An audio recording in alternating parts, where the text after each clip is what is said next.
addition to the game. Well, okay, so here's another negative. So AI seems worse. They said that they did changes to AI, and I find mobs are getting stuck indoors way more, and some of the bosses have highly annoying AI where they just start spamming. I know they're supposed to like do their proper rotation, but I don't know if they buffed like the Bog Witch's skill speed or something, and maybe it's a skill issue, but like playing the Bog Witch was actually like rage-inducing because she was on her stupid motorcycle. And if you're a warrior and you're playing, like I was playing Sunder at the time because I was testing all these moves to see how they feel. I was trying Sunder, and literally I would have to like cast up so that I would try to hit her while she's going in her circle, and then she would hop off the thing, and then I'm trying to perfect strike. So I go to perfect strike, I can hit her once, maybe twice, and if I get lucky twice, otherwise she's back on her thing, she's doing it again. So like there, like something about the AI just honestly just feels like worse for me, and that part was like pretty annoying in the Bog Witch. And honestly, the annoyance levels seem a little bit higher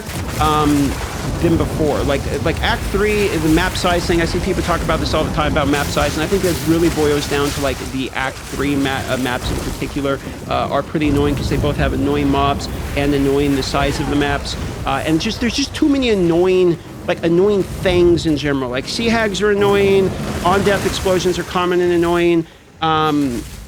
There's just too many like annoying factors, I think, about you know, mobs in general and kind of the sizing of the map. So I think what happens is you have like a brutal punishing league in which, you know, you're kind of getting shit on more than you ever had.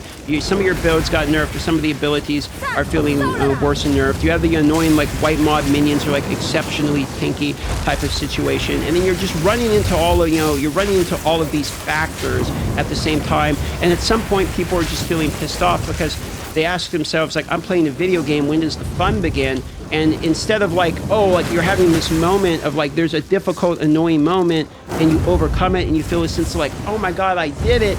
Like that, oh my God, I did it is shortcut because immediately you're hit with another one of these moments. Like pretty much almost most interactions throughout the game, going through like the campaign until you get to in-game, and in-game goes a lot better in my opinion currently. But a lot of these interactions can have these annoying, like, what is going on type of moments. So that's kind of where I'm feeling about it at the moment. If you're wondering, you know, how I'm feeling now, I'm having a lot more fun going into the in-game because now I'm actually killing shit, and you know, mapping is feeling, you know, smoother. There's more additions into it. The rogue exiles are cool. The new unique lockboxes are cool. I like that there's additions on Atlas Tree. I actually feel like the end game particularly is in a better state than the beginning of the game, basically. But the beginning of the game is basically in its launch state. I don't think it's like worse than launch. I think it's pretty much in its launch state.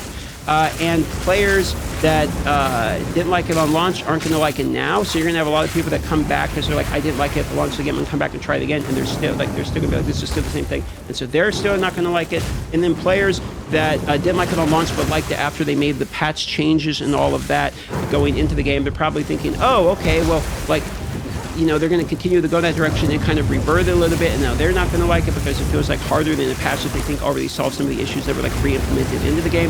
So that's my breakdown of currently how I'm feeling about it. I didn't talk about too much about the in-game, but honestly, the in-game either feels samey or better because the new corrupted areas are pretty cool. Like I'm saying, sort of the hand-holding thing they do in the beginning of showing you where the bosses are and all that feel better. The fact that you can actually get splinters and tablets now feels significantly better. The design of the towers are significantly better. Like the in-game in particular has been, in my opinion, pretty massively improved. Actually, the in-game is quite enjoyable currently, but the getting there is probably as brutal as it has ever been, and is a little bit confusing for a lot of the players. And you know, I'm viewing this from a warrior's perspective, so like I'm arguably playing the class that can get through it the most. So when I was, you know, starting out, I was like, oh, this just kind of feels the same, and then everyone else is like absolutely mauling out about how they're playing. So I think I'm starting to realize it's like you guys are getting the warrior launch experience on all of the classes you're playing, and arguably worse because I'm hearing like the Huntress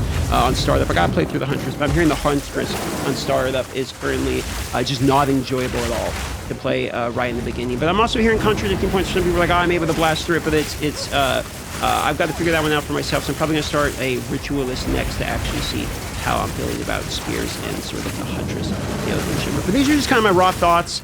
people are asking for my thoughts and review on the matter. And currently, if you didn't like it on launch, I don't think I recommend replaying through it again, unless you're somebody who can blast through the campaign and then get to in-game, where the in-game is, in my opinion, significantly improved. And I think people playing Warrior are going to have a better experience than people not playing Warrior. And I think people that can get to in-game, have a lot of hours to play in in-game, are probably having a good experience right now, because I am. Like, now that I'm in-game, I started to, for the first time, like, hit that flow state and started to feel like pretty good and lock in playing the Warrior, and jumping pack to pack and killing shit and climbing the leaderboard, feeling good. Like, now I'm feeling good. Like, there was a period of time where I'd be like, I'm feeling good, and then I had like an absolutely miserable experience, and I'm feeling good, and I had another miserable experience. And so I can't imagine doing that on the class that people are saying is like even more brutal at the moment. So I think that's just kind of where I fall in on this conversation. So I don't know how many of these, annoyance issues they're going to be touching. They've already touched a few of them, like the life, for instance. I'm not really sure what the design is at the moment, or where they're going to go with the game, to be quite honest with you. I can tell you one thing. I do not believe that this game is going to go in the direction of Path of Exile 1. If you're someone who is looking to play basically Path of Exile 1 reskinned, I think they're trying to do something different, and I think that has been re-solidified with this patch in particular. So it feels like a very different ARPG than almost any ARPG at the moment, and I think it's going to take a while before I fully understand exactly what kind of ARPG they're attempting to make. So that's just kind of my thoughts at the moment. Not trying to be too critical, just people have been asking.